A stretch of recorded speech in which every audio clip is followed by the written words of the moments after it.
Nii, lugupeetavad komisjoni liikmed, ma avan meie selle nädala eelarve kontrollikomisjoni istungi. Ettepanek on täna arutada kliimaseaduse eelnõu. Kui see on komisjoni liikmetele vastuvõetav, siis kinnitaksime päevakorra. Ja meil on palutud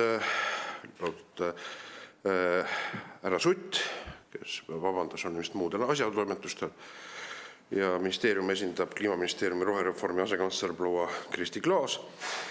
Ja me oleme palunud ka kohale siis erinevate majanduse huvirühmade esindajad, Ragnar Selsi juhatuse esimees, Eesti Tööandjate Keskliidu volikogu aseesimees proua Kai Realo, Metsa- ja Puidutööstuse Liidu tegevjuhi härra Henrik Väljav, Viru Keemia Grupi juhatuse esimees Ahti Asmani, Toiduainetööstuse Liidu juhataja proua Sirje Potissepa, Eesti Turbaliidu juhatuse esimehe Jüri Tiidemani ja Turbaliidu tegevjuhi Annika Päsiku.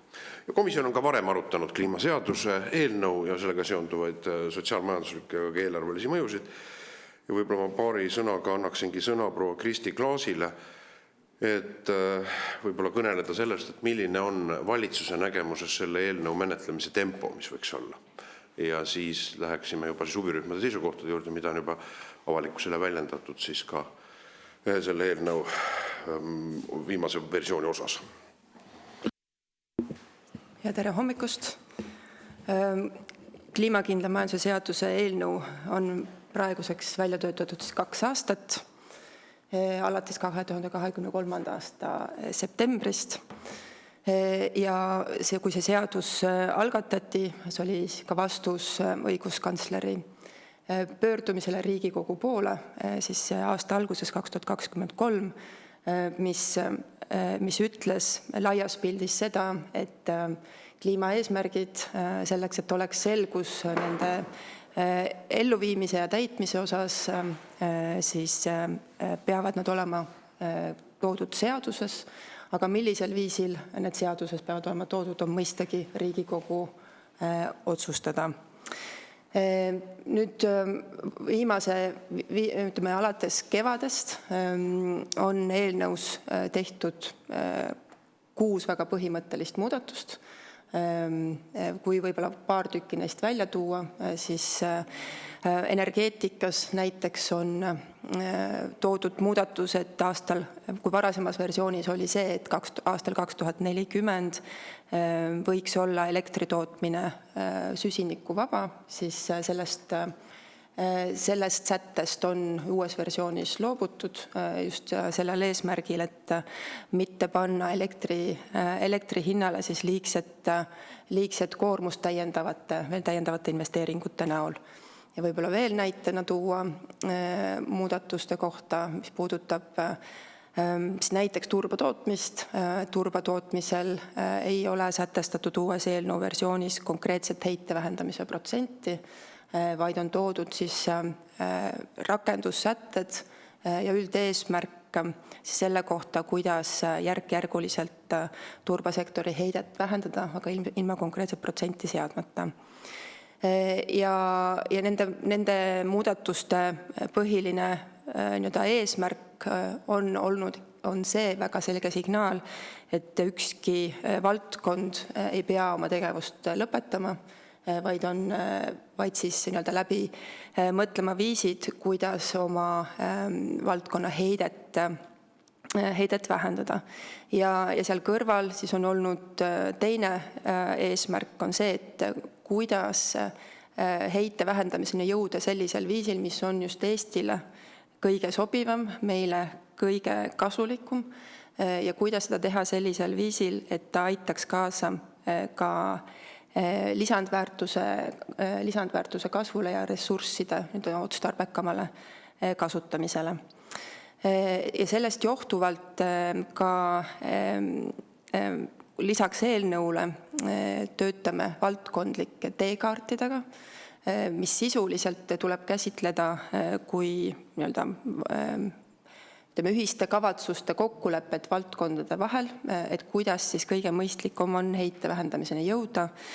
See oli ettepanek Tööandjate Keskliidu poolt ja ta ongi mõistlik ettepanek selleks, et et siis täpsemalt aru saada, millised valikud siis heite vähendamisel on ja kuidas siis just jõuda selleni, et ka ta oleks meile majandusele terviklikult pikas perspektiivis kasulik. Praegu olemegi jõudnud teekaartide koostamise seisu ja eesmärk on see, et aasta alguses esimese kvartali alguse poole jõuda selliste versioonideni, mida oleks võimalik siis juba ka detailsemalt avalikkusega arutada, et praegusel nende teekaartide koostamise juures on ka huvirühmad ja lisaks siis võetakse aluseks neid analüüse ja tööd, mis on varasemalt siis seaduse koostamise käigus tehtud. Aitäh! Aitäh niisuguse asjaliku kompaktse ülevaates. Ja ma vaatan, meil on mõned osalised peavad lahkuma varem, näiteks proua Potisepp on maininud kell 9, proua Realo kell 9:30 ja seetõttu ma annaksin selle nii-öelda siis lahkumise järjekorras, kui tohib, lubatakse sõna. Et kõigepealt palun siis Toiduainete Tööstuse Liidu juht proua Potisepp, palun. Mis on Toiduainete Tööstuse Liidu vaade? Ja tere hommikust kõigile, et kliimaseadusest ma siiski juhinduks proua Kai Realo järgi, sellepärast et me oleme Tööandjate Keskliidu töögrupis oma arvamuse avaldanud ja jääme selle juurde, et Kai saab rääkida, ma hea meelega kuulan. Eks toiduainetööstusega ühtepidi on lihtne, teistpidi jällegi väga problemaatiline, et absoluutselt kõik mõjud jõuavad varem või hiljem toiduainete hindadesse, see on selge, ja toiduainete tööstust mõjutavad absoluutselt kõik teised sektorid. Ja väga vajalik oleks nende muudatuste juures teha ka sotsiaalsete mõjude hinnang, mida meie veel ei ole näinud, et kas tarbijad ka kõike seda ja mis aja jooksul peavad üle elama ja selleks ka valmis olema rahaliselt panustama edaspidi. Küll aga teeb meid murelikuks hoopis täna Riigikogus olev jäätmereform, nii et kui sellel teemal on võimalik pärast meil rääkida, siis ma hea meelega seda teeksin ja ma saan jääda ilmselt nii kaua, kui ma kaon ära, siis vabandust, ma lähen teisele koosolekule, kui ma saan, ma jään kuulama. Aitäh! Arusaadavalt. Ma annaksin nüüd sõna proua Realole, et tutvustada siis Tööandjate Keskliidu üsnagi kaalukat seisukohta selle eelnõu kohta, mis tuli vist 2 nädalat tagasi volikogult. Proua Realo, palun. Tõepoolest, tere hommikust. Mul on hea meel olla siin ja võib-olla anda siis edasi just Tööandjate Keskliidu nii-öelda seisukohad. Et siinkohal ma ei esinda täna mitte Ragn-Sellsi, vaid just Tööandjate Keskliitu. Ja selle praeguse kliimaseaduse eelnõu puhul sellised seisukohad on tööandjatel endised. Et tõenäoliselt ei saa me seda hetkel heaks kiita just seetõttu, et puuduvad selged arusaamad, et milliste meetmetega plaanitakse erinevates sektorites nende eesmärkideni jõuda. Ja ma võib-olla jagaksingi oma tagasiside sellisesse 2 osasse, et üks osa on see, mis puudutab siis sellist üleüldist vaadet kliimaseaduse nii-öelda tekkele ja teine siis mõned konkreetsed kommentaarid sellele seaduse sisule endale. Ja enne kui ma alustan, siis ma tahan kinnitada, et tegelikult ei ole küsimus selles, et Eesti ettevõtjad ei saaks aru, et kliimamuutustega tuleb tegeleda nii kohanemisega kui ka siis edasise nii-öelda kahju tekitamise vähendamisega. Küll aga kui me räägime seadusest, siis ettevõtjad soovivad ikkagi ka kindlust ja aru saama sellest, et mida sellise seaduse seatud eesmärkide täitmiseks siis teha tuleks. Ja kui me räägime siis sellest üldisest vaatest kliimaseadusele, siis kui me mõtleme, et millest ettevõtja lähtub oma otsuste tegemisel, siis see on suhteliselt ikkagi sellised finantsilised, ärilised otsused ja kui me ei peaks tegelema hetkel selle kliimatemaatikaga, siis ju me teeksime edasi ikkagi ettevõtjatena selliseid pragmaatilisi, väga selgelt majanduslikult kasulikke, konkurentsivõimet tugevdavaid otsuseid. Nüüd, kui me räägime, et meil on vaja muuta oma tegevust lähtuvalt kliimaeesmärkidest, siis see teatud määral ju toob sisse uue nii-öelda piirangu, tahame me seda või mitte, igal juhul tuleb meil tegutseda teistmoodi. Ja see tähendab, et me peaksime ka aru saama, et mil moel siis meie elu saab olema mingil määral siis piiratud. Ja kui me mõtleme ka sellele, et miks ettevõtjad seda tahavad, siis kui me räägime eesmärkidest, siis alati on küsimus, et kui me teeme ka hea tahte kokkuleppe, siis on selge, et Eestis on ettevõtjaid väga palju. Ka ühes sektoris võib tegutseda neid väga erinevaid ja kliimaseadusest või üldse kliimaeesmärkidest nii-öelda vabatahtlikult kinnipidamine on ikkagi väga paljuski selline eetika küsimus, mida me ei saa öelda, et kogu ühiskond näeb asju ühtemoodi või loeb seda selliselt, et mis iganes on sellises kokkuleppes kirjutatud, et sellest ka kõik kinni peavad. Mistõttu me näeme, et ikkagi teatud selline raamistik, kui me räägime teekaartidest, siis mina pigem nimetaksin neid arengukavaks, mida oleks vaja nii-öelda teha. Ma mõistan, et 15 aastat ette ei ole võimalik grammi pealt kirja panna, mida kõike teha tuleb, küll aga on ka täna juba piisavalt informatsiooni selle kohta, milline seadusandlus on Euroopa Liidus menetlusel, on ka mõned aktid ja direktiivid, mis on praktiliselt juba lõppu jõudnud, mis ühel või teisel moel mõjutavad ka seda, mida Eesti ettevõtjatel teha tuleb ja ma leian, et kõik sellised tänaseks teadaolevad nii-öelda meetmed, mis ühel või teisel moel mõjutavad Eesti ettevõtjaid, tuleks väga selgelt sellesse arengukavadesse sektorite põhiselt kirja panna, et tekiks teatav raamistus, teatav ootus ja teadmine, et ühel või teisel hetkel tuleb hakata rakendama siis meetmeid, mida muidu me ei rakendaks, kui me seda kliima nii-öelda mõjude ärahoidmist hetkel ei oleks vaja teha.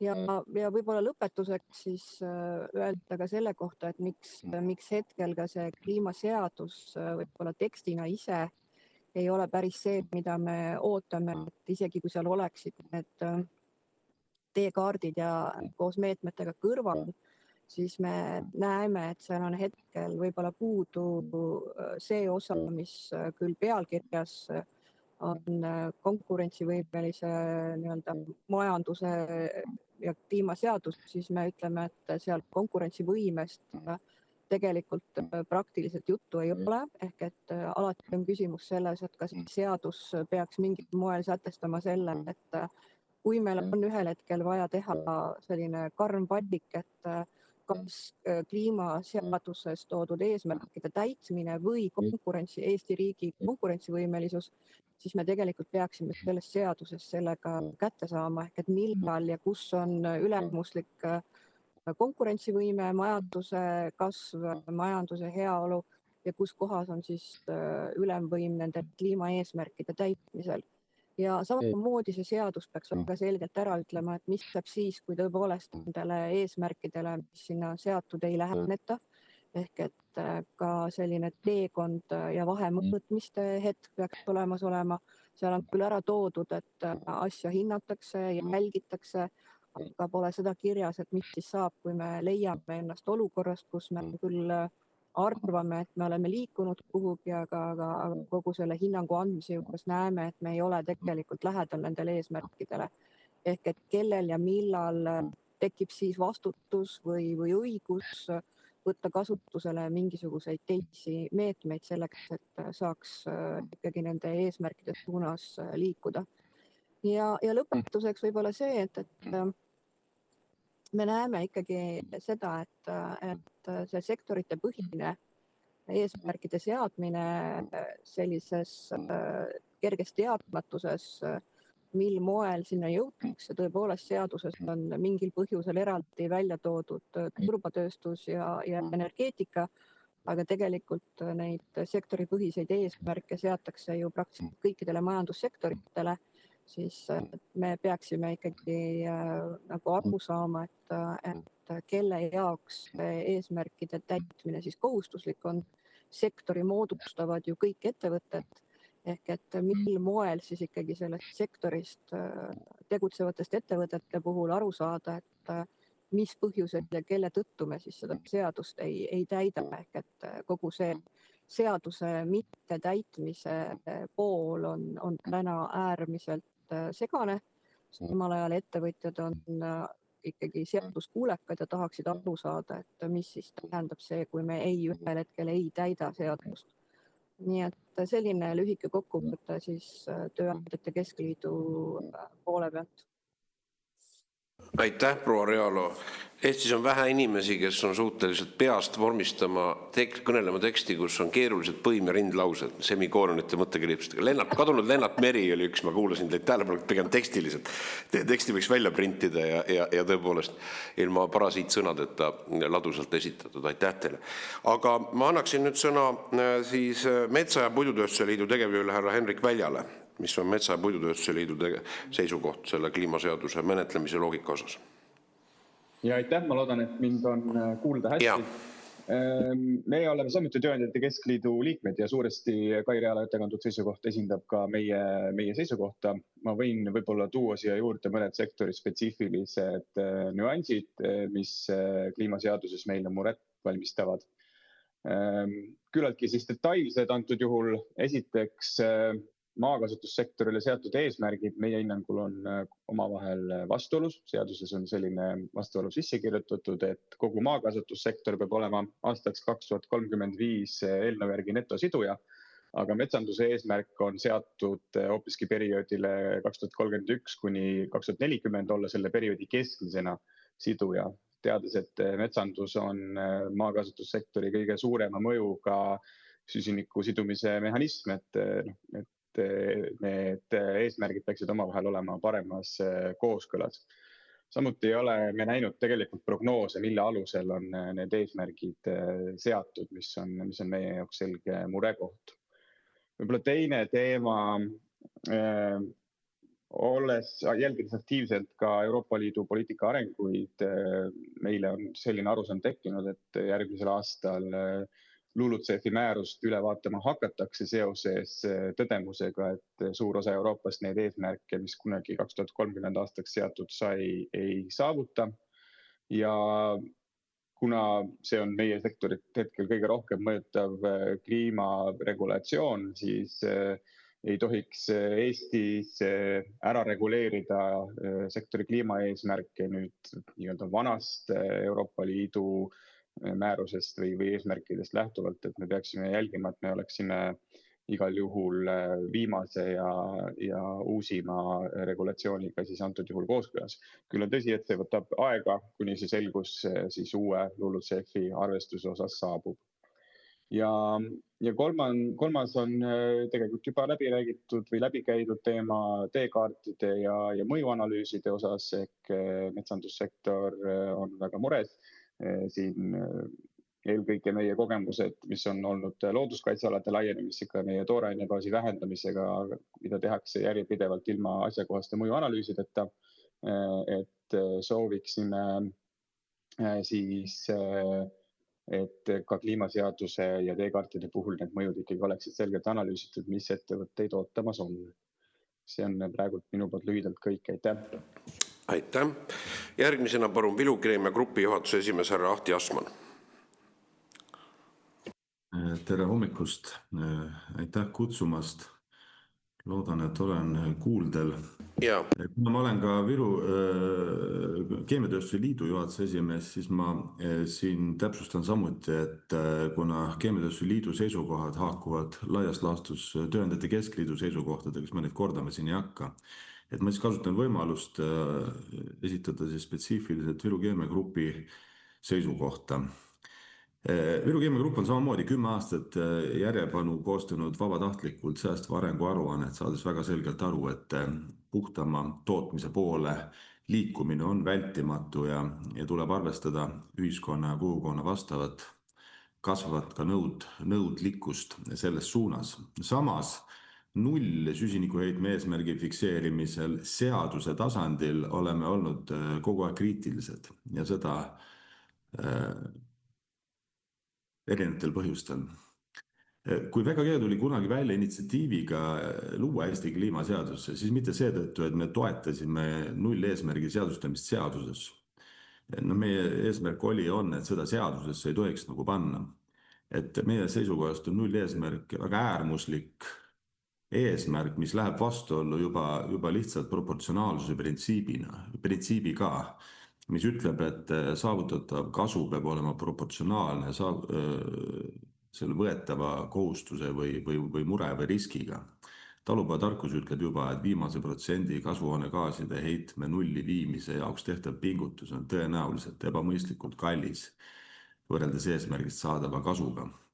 Ja tegelikult, kui me vaatame Euroopa tasandile, siis nullheitme seadustamine oli tegelikult katse lihtsalt vabaneda eesmärgi argumenteerimisest või veenmisest, et ei suudetud ühiskonda ära veenda ja siis lihtsalt seadustati ja jõuga viidi siis arutelu eesmärgilt endalt eesmärkide täitmise vahenditele. See on natukene ka see arutelu, mida me siin oma kliimaseaduse eelnõus siin tegelikult teeme, et räägime detailidest, eks. Meie esimene eesmärk ikkagi kliimaseaduse mõistes oli halva otsuse kahju vähendamine ja investori kaitse. Soovisime, et antud regulatsioon sätestaks võimalikult täpselt, millised on mehhanismid, mille kaudu tagatakse ettevõtetele võimalikud meetmed aastatepikkuse tehtud investeeringute kompensatsiooniks. Toome veel näite, et siin seletuskirjas viidatakse kogu aeg Stockholmi Keskkonnainstituudi uuringule aastast 2019, mis siis nagu ütles, et null eesmärgile jõudmine on realistlik. Aga ma tsiteerin ka lehekülge 25, kus ütleb, et SKP arvestuses on meetmete mõju valdavalt negatiivne, kuigi mõju suhtarvuna SKP-sse ei ole väga suur, sulgudes 10%. Tsitaadi lõpp, et ma arvan, et negatiivne mõju SKP-le 10% on kindlasti suur mõju, et siin ma jään küll viisakalt eriarvamusele selle uuringuga. Ehk siis on juba nendes uuringuteski viide sees päris suurtele riskidele, mis me sellise eesmärgiga võtame. Ja loomulikult, miks me toetasime kliimaseadust, seetõttu, et Eesti elu olulisi küsimusi reguleerivad Eestis seadused. Kvaliteetne õigusloome protsess, põhiseaduse vastavuse hindamisega, mõjuanalüüsidega, kohandumis- ja leevendusmeetmete vajalikkuse hindamiseks on vältimatu. Et me tahtsimegi tuua kliimaregulatsioonid tagasi Eesti õigusruumi, et vältida olukorda, kus Eestile võtame arusaamatuid kohustusi ja siin LULUCF-i näidet ei ole tegelikult vaja kaugelt otsida. Kui ma vaatan nüüd seda seaduseelnõud, siis paraku tuleb tõdeda, et on läinud teisiti, et tänane kliimaseaduse eelnõu ei ole dokument, mis sätestaks osapoolte õigused, kohustused, vastutuse. Ja minu ettepanek on tegelikult samamoodi antud kujul kliimaseadust mitte toetada ja põhjused on 3. No esiteks ei ole mõistlik fikseerida seaduse eesmärki, mille mõistlikkuse enda ja saavutatavuse osas kaheldakse hetkel laiapõhjaliselt kogu Euroopas. Tehnoloogiline areng ei ole nii kiire, kui slaididelt näidatakse. Tööstus lahkub Euroopast, Eestist on juba lahkutud. Me endiselt ehitame maju, aga juba imporditud tsemendi baasil, kui näiteid tuua. Et sellise loosungliku eesmärgi fikseerimine seaduses on tegelikult viga.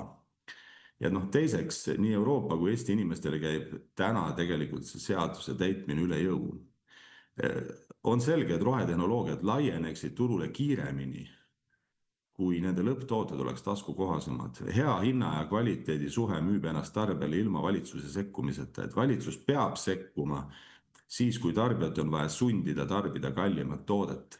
Et selle tagajärgeks on tegelikult lisandväärtuse tekkest kiirem inflatsioon ja kokkuvõttes vaesumine, et sellist mandaati pole minu meelest ükski partei endale küsinud ja inflatsiooni risk on tõsine risk, mida kindlasti peab analüüsima.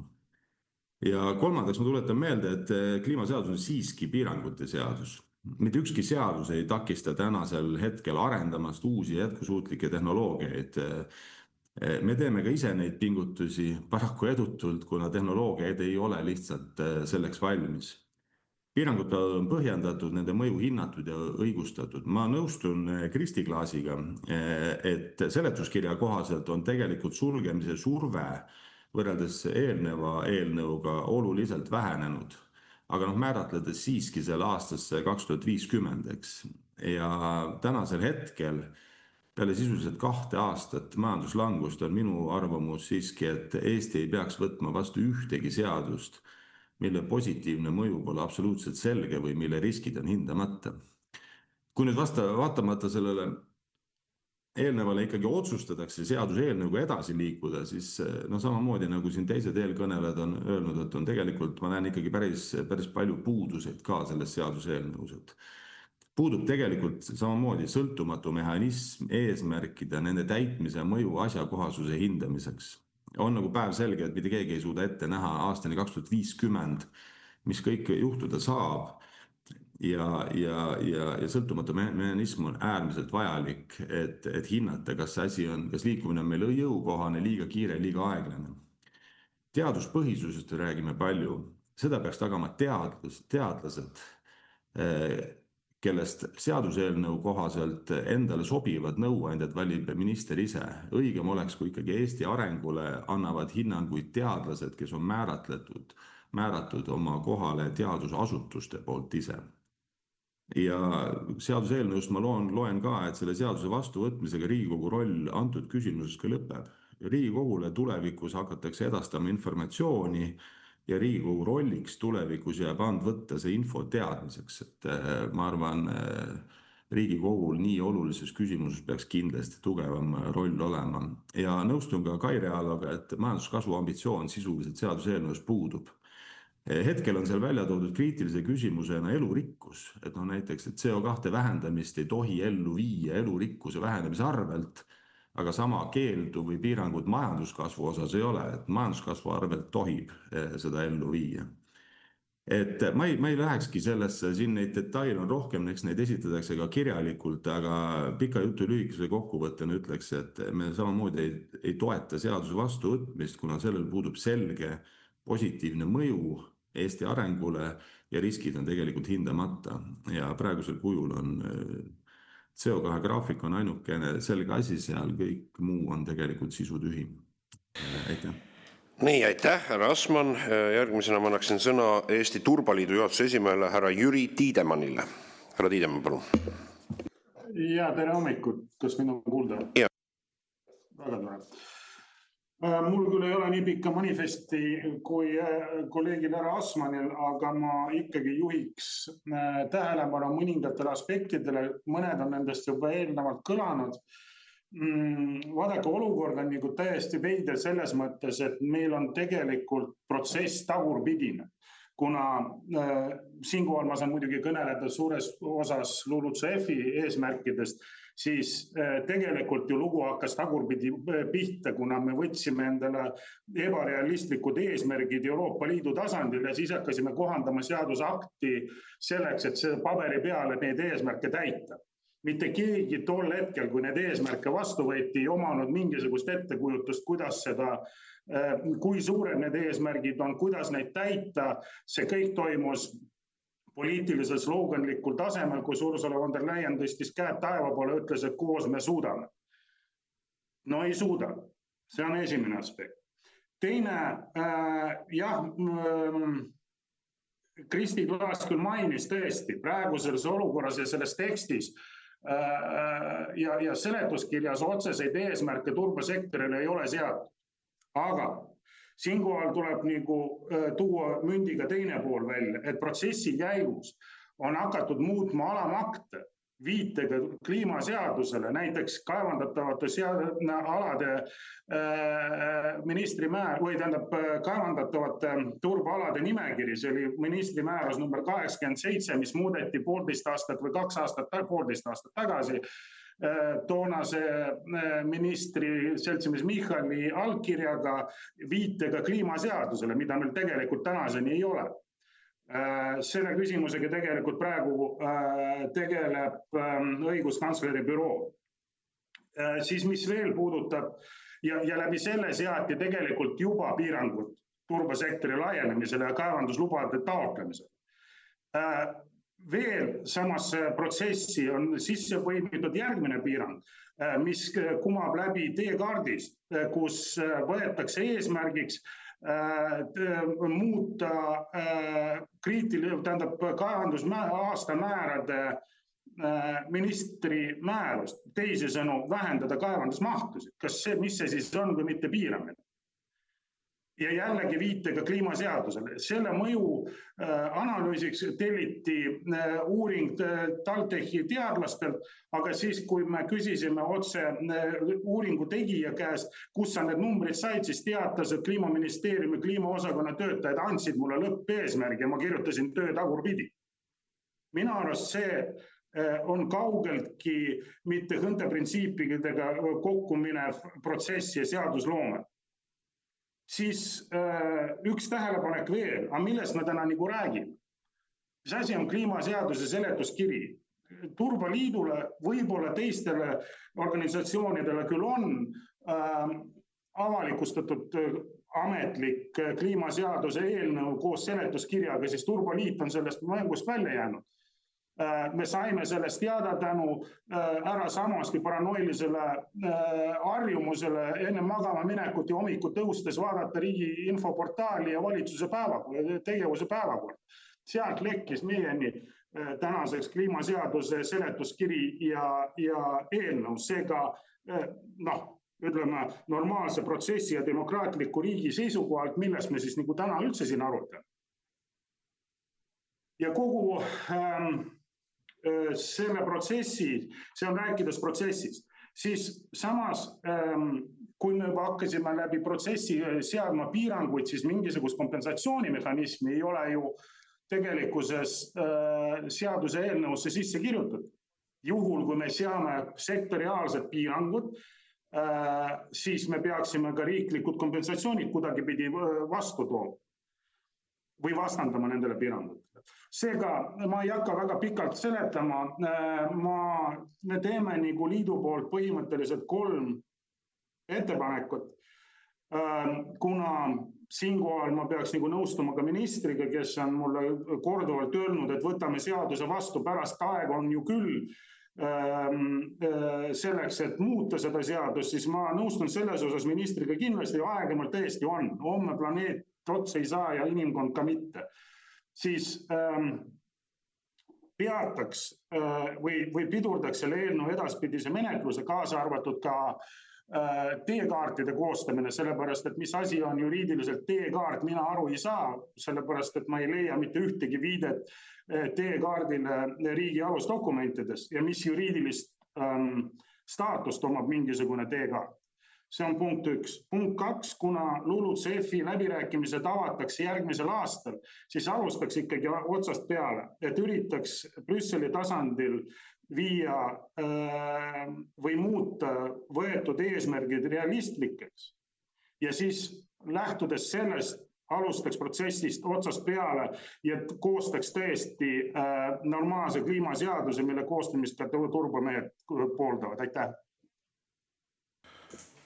Aitäh teile niisuguse selge seisukoha eest. Ja meil on tegelikult veel siis, ma annaksin sõna nüüd ka härra Kristjan Kuparale, kes on Tööandjate Keskliidu ressursijuht.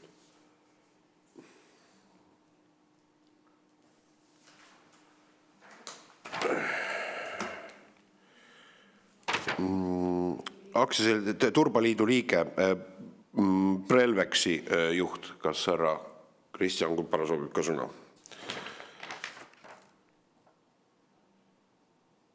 Selge, ma järeldan härra Kupar on nõus siis, või härra Tiidemanni seisukohtadega Turbaliidu poolt. Aga läheksime siis küsimuste juurde ja täienduste juurde, et proua asekantsler, kuulanud ära nüüd tegelikult konsensuslikult erinevate Eesti majandust, tööstust, väljendavate organisatsioonide esindajate seisukohad.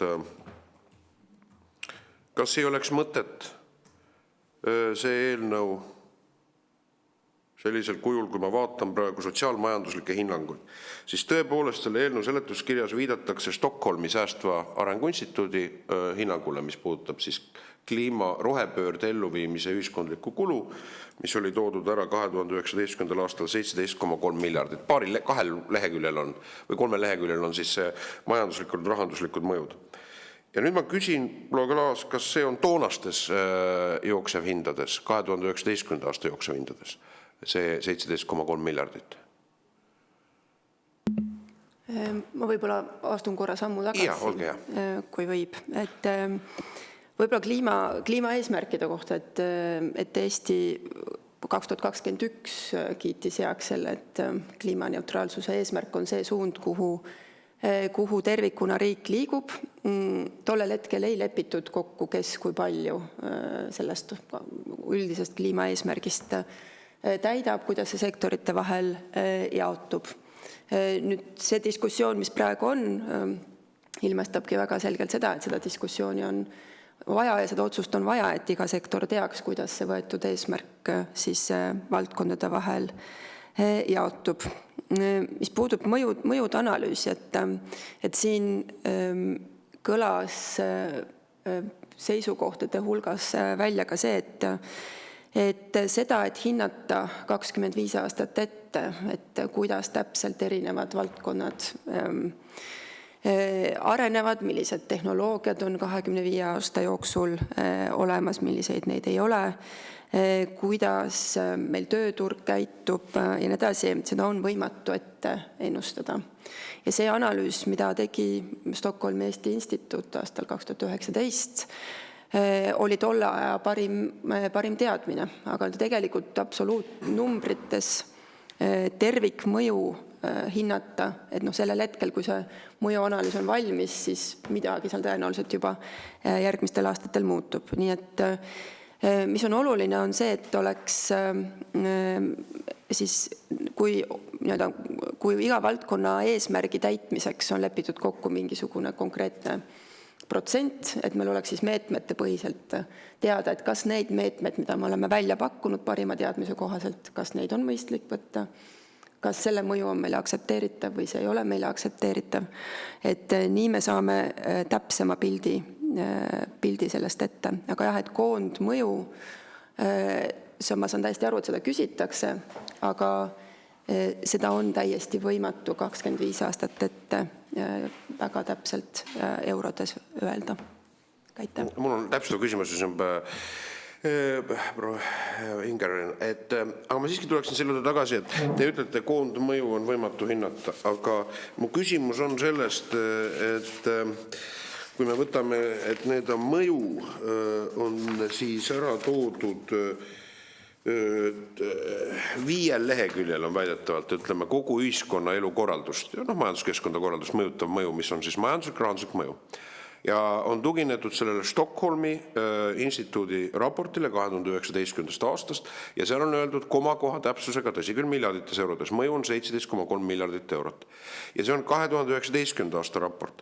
Sellest alates on elukallidus olnud Eestis, kui ma võtan Statistikaameti siis ostujõu indeksi, on tõsi küll, see ei arvesta teatud parameetreid, näiteks raha hinda ka ettevõtluses eraisikutel, tähendab, see puudutab siis intressi muutumist, aga see selleks, siis ostujõud on muutunud 49% kasvanud.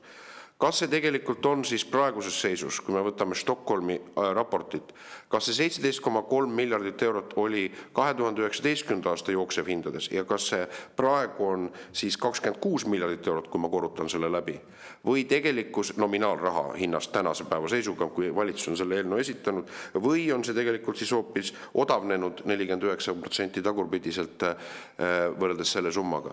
Et kummast seisukohast valitsus lähtub praegu, esitades selle seaduse eelnõule 5 leheküljel selle rahandusliku majandusliku mõju? Proua Klaas. Ja aitäh.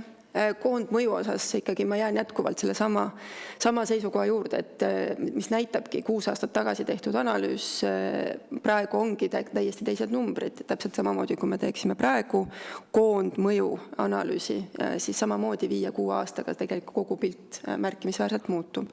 Mis kõrvale tuleb kindlasti vaadata, on kõik need mõjuhinnangud, mida on tehtud selle sama seaduse väljatöötamise kontekstis. Ja ma toon näite. Toon näite energeetikasektorist ja energeetikasektori konkreetne teekaart, kuidas heite vähendamiseni jõuda, on sisuliselt energiamajanduse arengukava. Energiamajanduse arengukava, mis samamoodi ka Riigikogu laual siis on. Ja täpsema mõju ja arusaama, et millised on tehnoloogiad, millised on mõjud, millised on kaasnevad mõjud nende otsuste tegemisel. Need peavad olema täpsemalt toodud siis sektoriaalsetes analüüsides.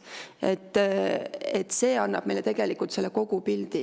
Et kui me vaatame Euroopa Liidu seadusandlust ka tervikuna, siis seal on täpselt, ütleme, väga sarnane lähenemine. Koondmõju ei anna meile otsuste tegemiseks tegelikult piisavalt alust, piisavalt teadmisi, et kas üks või teine meede või üks või teine investeering on mõistlik teha või mitte. Et see tuleb ikkagi valdkondlikest spetsiifilistest analüüsidest. Proua Ingerainen. Aitäh. Mina olen aru saanud, et meil kõige kallim vara on nii-öelda inimvara ja mõjud siis inimeste tegelikult tervelt elatud eluaastastesse ja siis ka oodatav eluea pikkus. Et tegelikult ma ei ole aru saanud, kuidas ja mismoodi teie kasutate neid andmeid või kes neid teile peaks andma. Et näiteks Ida-Virumaal kindlasti see oodatav eluiga on märksa lühem, eriti meeste puhul ja minu arvates see on seotud nende töökohtade siis kas olemasolu või siis mitte ja praegu minu arvates on nagu ette hinnatav, et kui tehakse selle seadusega muudatused, et mismoodi see mõjutab nende konkreetsete inimeste siis elu ja võimalusi seal toime tulla. Et Harjumaal tõesti on see tunduvalt kõrgem, Ida-Virumaal väiksem ja et kuidas seda nagu hinnatakse või kuidas teie saate neid andmeid võtta arvesse? Ja aitäh. Tõepoolest, et lisaks majandusmõjudele on ka muud täiendavad mõjud, mis siis on inimese tervisele, inimese elukeskkonnale, kus ta elab. Ja oskus ka neid andmeid arvesse võtta läheb ajas paremaks, aga tegelikult kui ma vaatan laiemalt nii OECD riikide tasandil tehtavaid analüüse kui ka Euroopa Liidu tasandil tehtavaid analüüse, siis ütleme, seal saab minna veel palju täpsemaks, aga OECD tasandil on tehtud, ma arvan, et isegi kõige täpsemaid analüüse praegu, mis ma näinud olen, mis puutuvad siis õhu kvaliteedi ja inimese tervise vahelisi seoseid, nende mõju inimese elueale, tervelt elatud aastatele ja ka siis võimele tööd teha. Et sisuliselt see mõju, mis halvem õhu kvaliteet omab siis inimese tervisele, mõjub lõppkokkuvõttes ka siis Tervisekassa eelarvet ja ravikulusid ja samamoodi ka siis tööandja kulusid, kui töötaja töölt puudub. Et tegelikult neid linke erinevate valdkondade vahel on tõesti väga mitmekesiseid ja ma usun, et see tervise mõju hindamine võiks olla veel täpsem, et kui ta praeguseks on. Proua Ingerainen vist väike täpsustus. Jah, et tegelikult see õhu kvaliteedi mõju on loomulikult tähtis, aga see, mis me nagu ajaloost näeme, et rohkem mõjus see, et kui töökohad ära kadusid ja need mehed hakkasid tegema siis asendustegevusi, milleks kahjuks oli suures osas alkohol, mis mõjutas tegelikult kogu seda pisikest võrgustikku, mis seal ümber oli alates vägivalla juhtumite ja kõigest nagu selle asjaga. Et nagu ka seda poolt vaadata, et kui sul kaob ära töö, kui sul kaob ära positsioon sinu väikses võrgustikus, et nagu sellel olid ikka väga laastavad mõjud.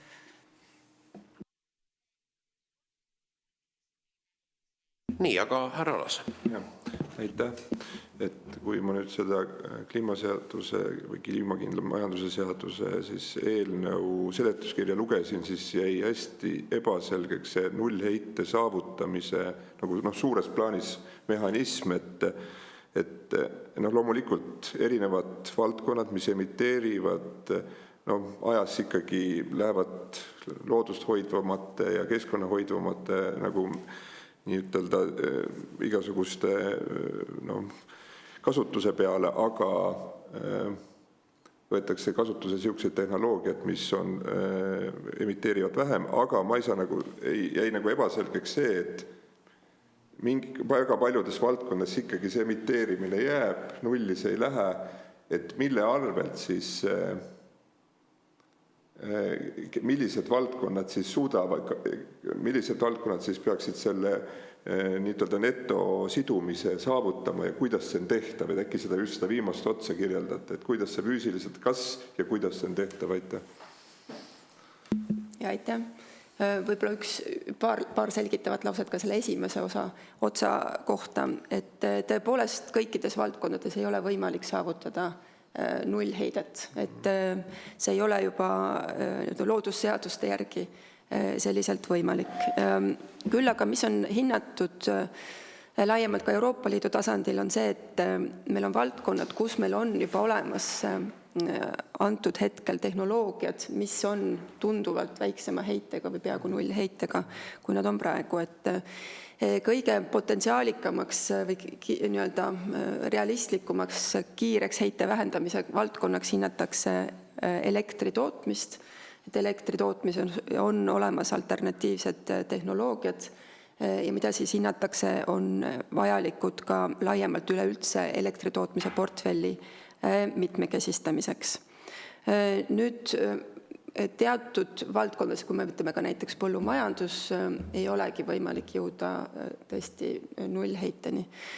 Need sektorid, mis on võimelised kasvuhoonegaase siduma, ongi LULUCF sektor, mis sisuliselt siis peegeldub selles, et esiteks, et kuidas meie nii-öelda maapoliitika on, kuidas meie nii-öelda maa ja mullad süsinikku seovad, kuidas metsad süsinikku seovad ja samamoodi, et kuidas siis näiteks puidust tehtavad tooted pikaajaliselt süsinikku seovad. Ja seal tegelikult kogu biomajanduses näeb terve Euroopa suurt potentsiaali just fossiilkütuste asendamise osas.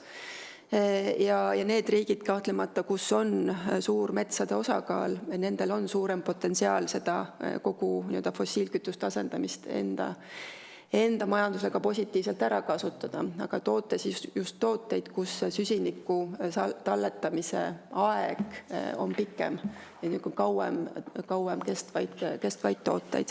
Ja selles osas tegelikult, et kuidas neid ka siis õigesti aruandluses arvesse võtta, et selle metoodikad pidevalt arenevad, aga selge, et see suund on siis suurema biomajanduse poole. Nii, härra Asman, võib-olla härra Allas on täpsustus küsimus. Aitäh, aga millal ja see kirjeldus tuleks, et näiteks ka, et põllumajanduse ja metsanduse valdkonnas saaks aru, et milline see mõju on reaalselt, et mis siis reaalselt tegema peab.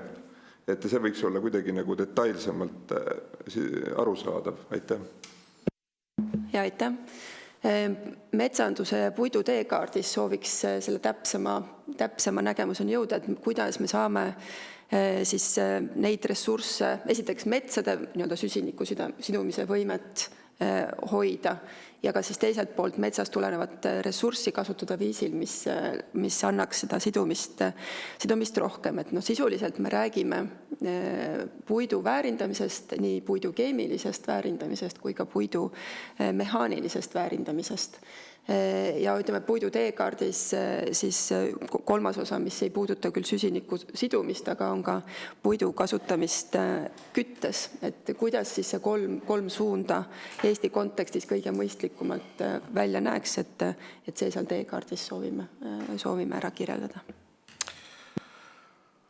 Proua Klaas, mis meil ometi toimub siin maal?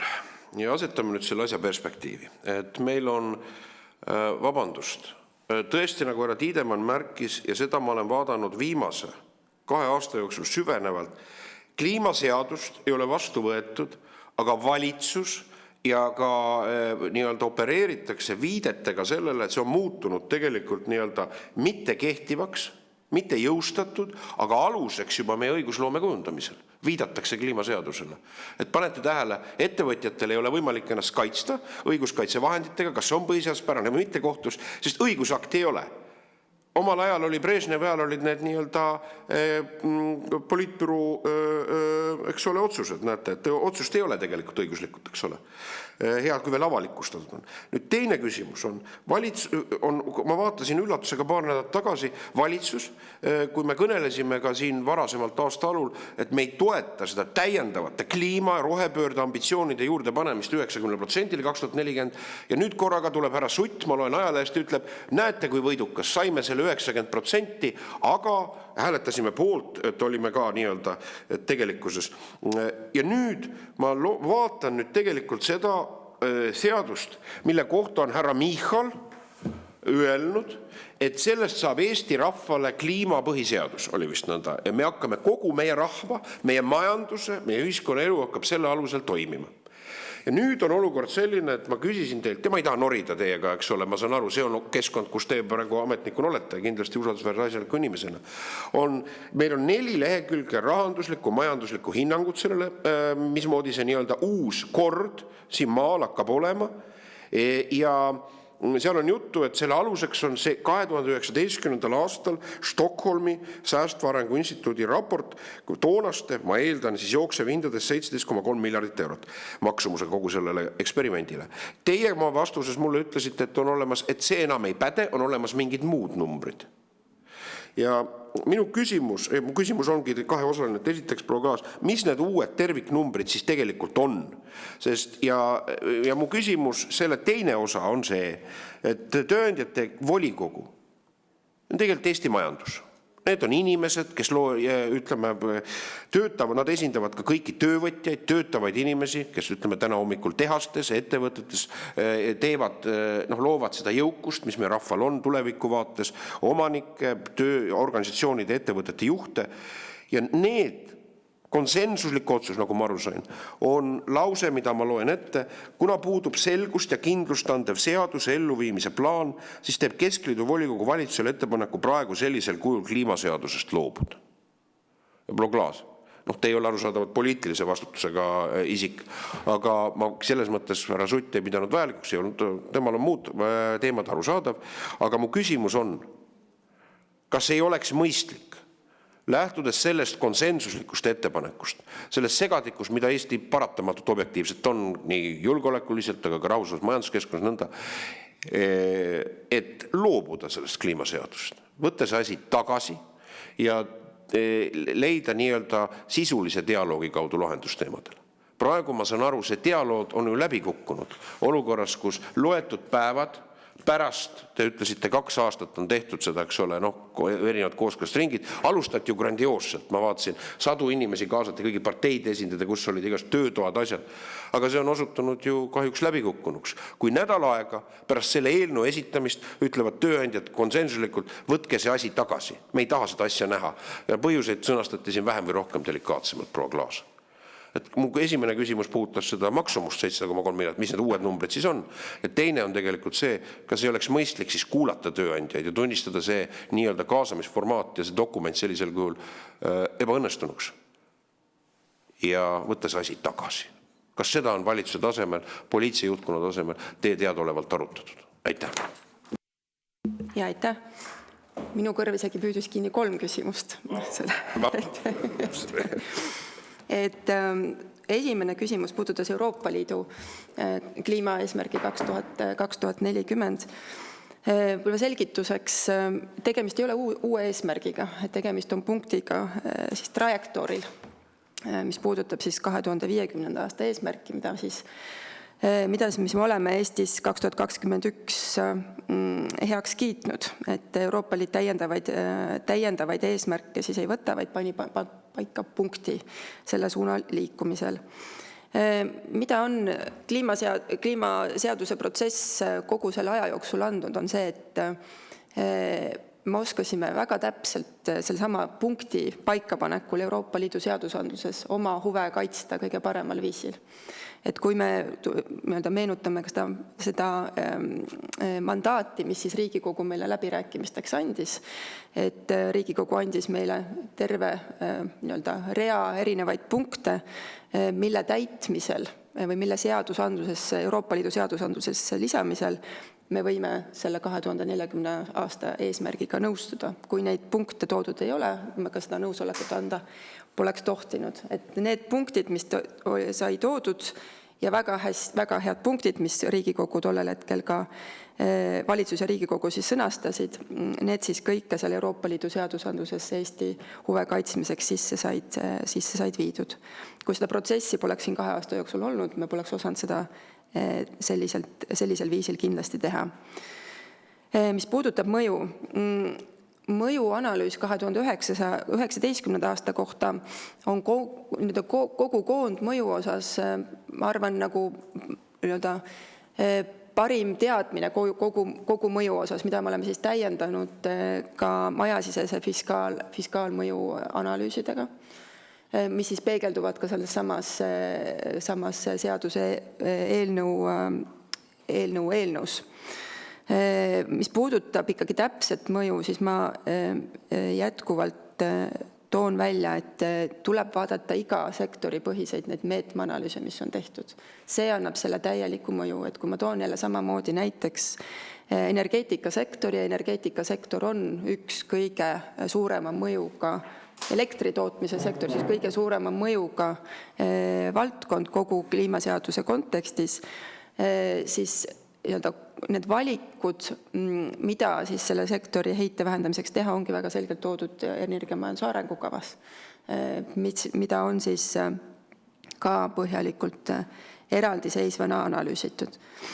Mis puudutab Tööandjate Keskliidu arvamust, Tööandjate Keskliit on üks ettevõtluse või ettevõtete esindusorganisatsioon, meil on ka Kaubandus-Tööstuskoda, meil on eraldiseisvalt Rohetehnoloogia Liit, meil on olemas ka muud valdkondlikud esindusorganisatsioonid. Ja seetõttu ongi väga oluline, et kõik need esindusorganisatsioonid oleksid ümber laua, kui selliseid olulisi otsuseid tehakse.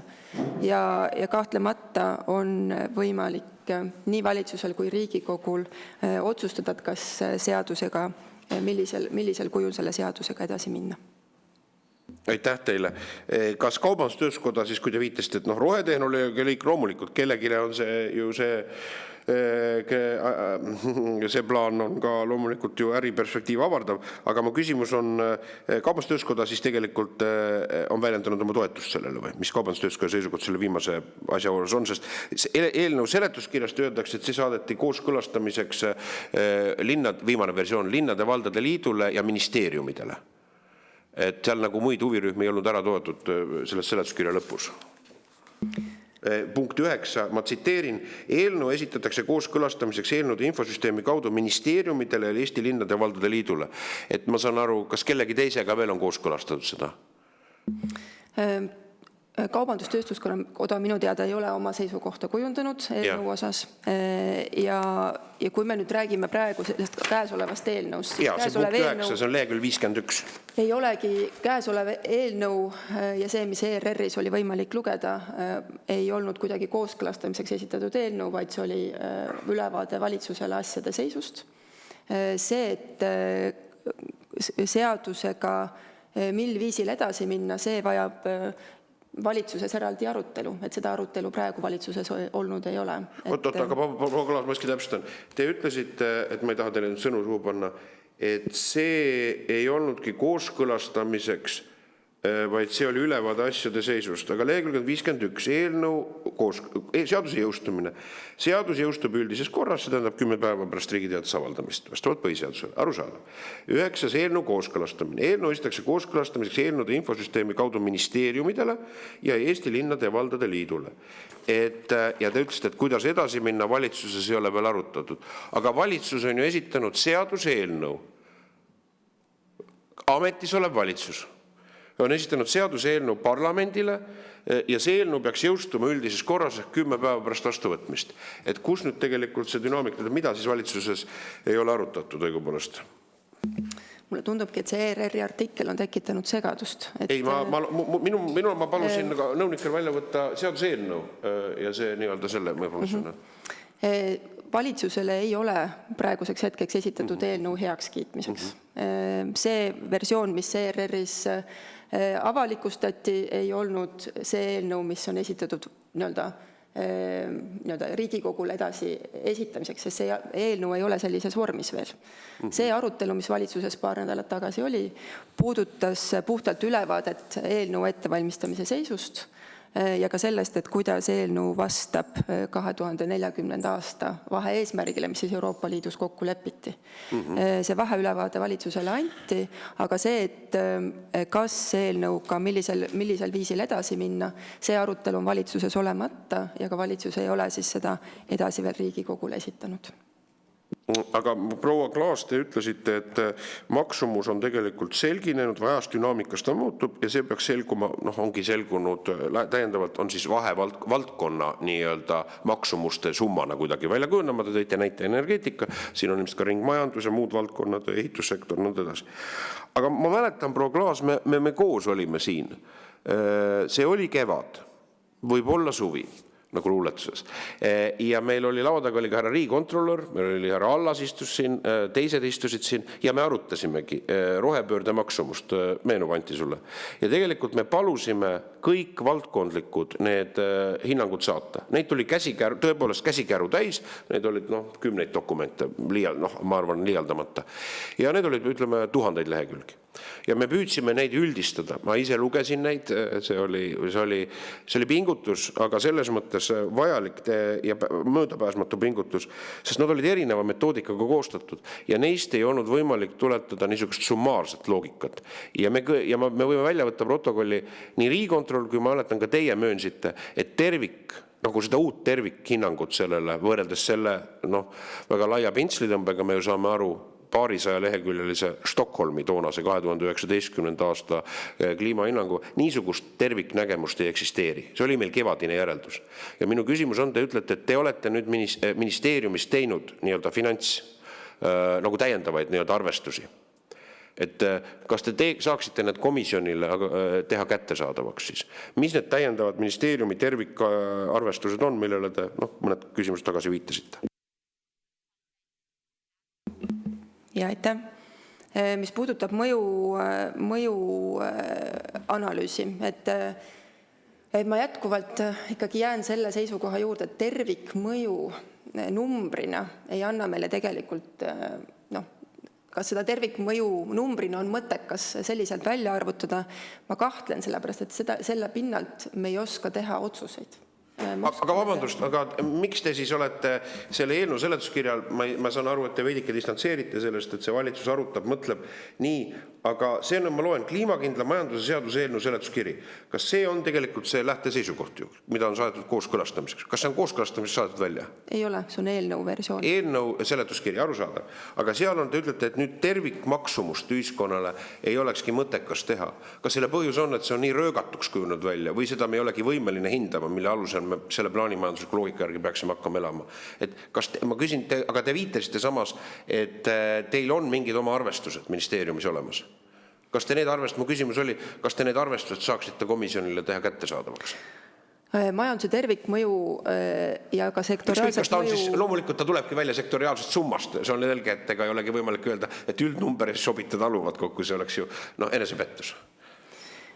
Just, et nii sektoriaalset mõju kui tervikmõju eelnõu käigus veel kindlasti täpsustatakse, sest need teekaardid ka ei ole valmis. Et tegelikult ju see mõju tuleneb ka sellest, et milliseid meetmeid on mõistlik ellu viia ja milliseid meetmeid ei ole. Et ma arvan, et ma siin samas komisjonis olen toonud ühe korra ka võib-olla sellise ilmeka näite näiteks transpordisektori kohta, et kui meil on näiteks transpordisektori puhul heite vähendamise üks alternatiiv oleks näiteks trammiteede rajamine Tartusse või trammiteede rajamine Tallinnasse, siis nendel on erinev hind ja ka ühiku hind ühe per CO2 ühiku vähendamise kohta. Nii et neid valikuid tulebki teha, et tuleb loppida kõigepealt madalamal rippuvad viljad. Ja need, mis puudutab neid sektoriaalseid analüüse ja neid täiendavaid analüüse, mis me oleme tulnud, et me saame selle täiendava nimekirja uuesti komisjonile loomulikult kättesaadavaks teha. Ja kui see oleks tähendaks tautoloogiline viited need kevadistele asjadele, siis see on meil olemas, aga sealt me tegelikult jõudsime järeldusele, et meil ei ole tervikanalüüsi ja loomulikult see küsimus on ta loomulikult sektorite pealt summeerituna ühe metoodika alusel tehtud. Aga minu küsimus puudutab nüüd seda, mida viitas proua Potisepp. Ma annaksin proua Potiseppale sõnu. Üks valdkond kliima kogu selles rohepöördes on nüüd seesama ringmajandus, jäätmereform.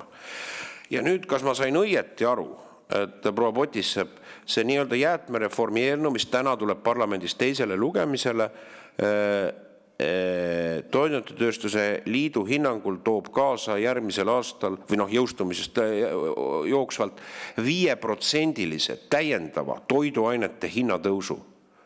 Kas ühiskond on relevantselt aru saanud sellest teie metoodilisest järeldusest? Proua Potisepp, palun.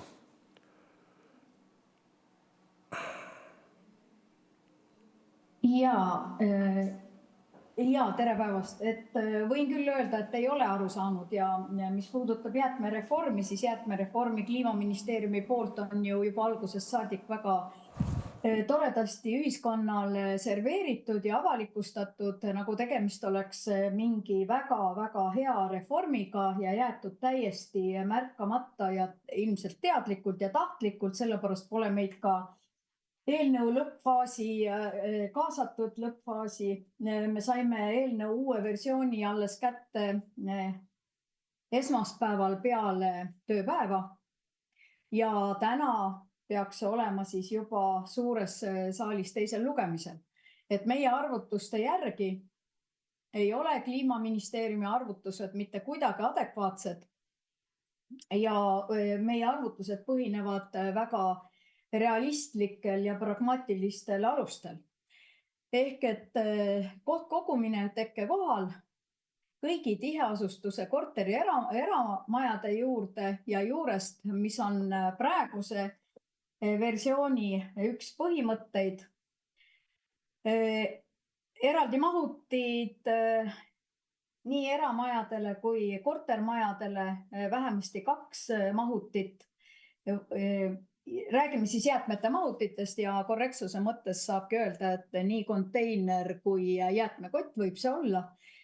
2 kohustuslikku mahutit, plastmetall ja paberpakend, kartong, kuhu lisatakse ka siis üllatus, kuhu on lisatud ka vana paber, mille siis toidutööstused, kes kõik on sisuliselt pakendiettevõtjad, sellepärast et nad toovad turule pakendeid ja millega kaasneb siis tootja vastutuse kohustus need pakendid ka kokku koguda ja käitlusse võtta ja mida täna ka tehakse, aga selle vahega, et toidutööstused kui pakendiettevõtjad on need kohustused delegeerinud ja sõlminud lepingud siis tootja vastutusorganisatsioonidega, kes siis tühjendavad jäätmete mahuteid ja tegelevad selle teemaga. Jäätmereform tõepoolest muudab totaalselt tänast kokkukogumise süsteemi, kui tänane kokkukogumise süsteem baseerub väga suurel määral avalikel konteinerparklatel, mida on Eestis kuskil 8000 ja 20 000 on umbes nii-öelda kollase koti teenuse kasutajad, mida siis inimesed väga suures osas ise kinni maksavad. Siis arvestuse järgi kohtkogumine tiheasustusaladel muudab tootjate kulusid vähemasti ligi 3 korda. Ehk et kui praegu on tootjate kulu 15 miljonit aastas, siis väga lihtsa arvutuse järgi on see edaspidi 45 miljonit aastas ja tõepoolest see tõstab tootjate kulusid läbi see tõstab toiduainete hindu läbi tootjate kulude tõusu kuni 5%. Need on reaalsed arvutused, mis põhinevad pakendiettevõtjatele, taaskasutusorganisatsioonidele. Me oleme need arvutused Kliimaministeeriumile esitanud. Me ei ole näinud mitte ühtegi arvutusmetoodikat ega protsessi Kliimaministeeriumilt, vaid käib hämamine ja minu meelest lausa valetamine. Et see on väga-väga kahetsusväärne. Ja mis on nagu selle jäätmereformi põhipoint, on ju eesmärgiks on ringlusse võtt.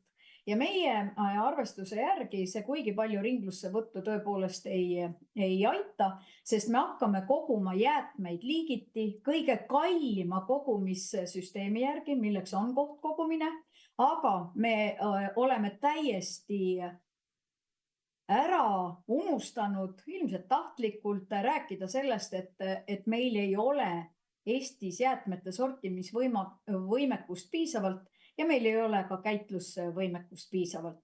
Meil on Eestis vaid praegu kuskil sortimisvõimekust 30% ja käitlusvõimekust praktiliselt sama palju, nii et me kogume inimestelt kokku ja inimesed hakkavad selle eest maksma, kas või juba jäätmemahutite renditeenust kõige kallimal viisil ja need jäätmed lõpetavad ikkagi tee Iru jäätmejaamas põletusena, aga ka põletustasu on planeeritud tõusma. Ehk et jäätmereformi ei ole avalikkusele esitletud tema tõelise nii-öelda sisu järgi ja inimestele on see jäätmereform jäänudki väga segaseks ja ma tunnistan teile ausalt, et see ongi väga raske eelnõu ka sisu poolest olnud ja mina oma elus pikaajalise liidujuhina ei ole näinud sellist menetlusprotsessi, mida on sellel konkreetsel jäätmereformi menetlusprotsessis tehtud. Mina räägin ainult pakendijäätmete kontekstis praegu. Kai ilmselt oskab, kui Kai on veel liinil, ma loodan, et äkki Kai on kusagil, siis Kai oskab veel välja tuua paremini neid momente, mida jäätmereform totaalselt muudab. Meie mure on see, et kõik kulud, mis tootjatele lisanduvad, jõuavad lõpphinda. Ja kindlasti tõstab see läbi tootjate teenushindade olulise tõusu, tõstab see toiduainete hindu ja see hinnatõus võib olla isegi kuni 5%. Nii et aitäh! Aitäh, proua Potissepp, selle nii-öelda vägagi muret tekitava info eest. Aga härra Alas. Minul oleks ka palve ministeeriumi, et kas oleks võimalik siia komisjoni tutvumiseks saata neid teekaartide, kas või mustandeid, et just seda maakasutuse teekaardi mustandid, et saaks aru, et sest lõpuks see on ikkagi see sektor, kes peab väga palju sellesse panustama ja kuidas ta seda siis võiks teha, et sooviks seda näha, et mingisugune visioon, et see üldsegi on ju teostatav, sest see on ju ainukene valdkond, kes peaks siis kõikide ülejäänud valdkondadest ära neutraliseerima. Aitäh. Võib-olla lihtsalt selguse huvides ka, et jäätmereform ei ole siis osa kliimakindla majanduse seadusest, et loodan, et täna on hea diskussioon teisel lugemisel Riigikogus, aga mis puudutab siis teekaarte, et kui nad on juba sellises vormis, mis annavad sellist võimalust heaks sisuliseks ülevaateks ja diskussiooniks, et siis me teeme need kindlasti kätte saada. Ja, et minu mõte ongi selles, et tegelikult ikkagi see, et see üldse teostatav peaks ennem teada olema, et mingisugused reaalsed arvutused peaks olema, sest see on ju see valdkond, kes peab kõik mõjud endale kanda võtma. Aitäh. Aitäh. Ma tänan proua Klaasi, ma tänan kõigi kutsutud organisatsioonide esindajaid ja proua Klaas mainis, et Riigikogu andis sellele mandaadi 90% teatud tingimustega seal tehnoloogia areng ja nõnda edasi ja see vastab tõele. Tõsi, mina jäin seal, esitasin küll oma muudatusettepanekud, aga olin vist ainus, mis tegelikult ei toetanud seda lähenemisnurka, vaid oleks olnud selgelt 90% mitte toetada, aga see oli poliitilise enamuse tahe. Teiseks, Ma vaatan neid asju ja kindlasti siin on erinevatel poliitikutel oma vaade, aga komisjon suhtub väga tõsiselt sellesse, ma olen veendunud, võttes õiguse kõigi komisjoni liikmete nimel, positsioonid on küllap erinevad, ja kindlasti me jätkame ka lähemas tulevikus nende teemade käsitlemist. Mulle näib siiski isiklikult, proua Klaas, et me muudame või oleme muutnud ühiskonna kuidagi siin Eestis praegu lisaks üldisele objektiivsele stressile niisuguseks eksperimentide laboriks. Ja ma arvan, et Konrad Adenaueri sõnad, keine eksperimenten, et lõpetame eksperimendid. Ma arvan, et see võiks olla üks oluline mõttekäik. Aga veel kord, ma tänan kõiki komisjoni liikmeid, proua Klaasi, kõiki kutsutud külalisi ja siis asume täna pärastlõunal jäätmereformi seaduse menetlemise juurde, mis proua Potisepa hinnangul Toiduliidu poolt siis kuni 5% tõstab järgmisel aastal või jõustumisest toiduainete hindu. Aitäh!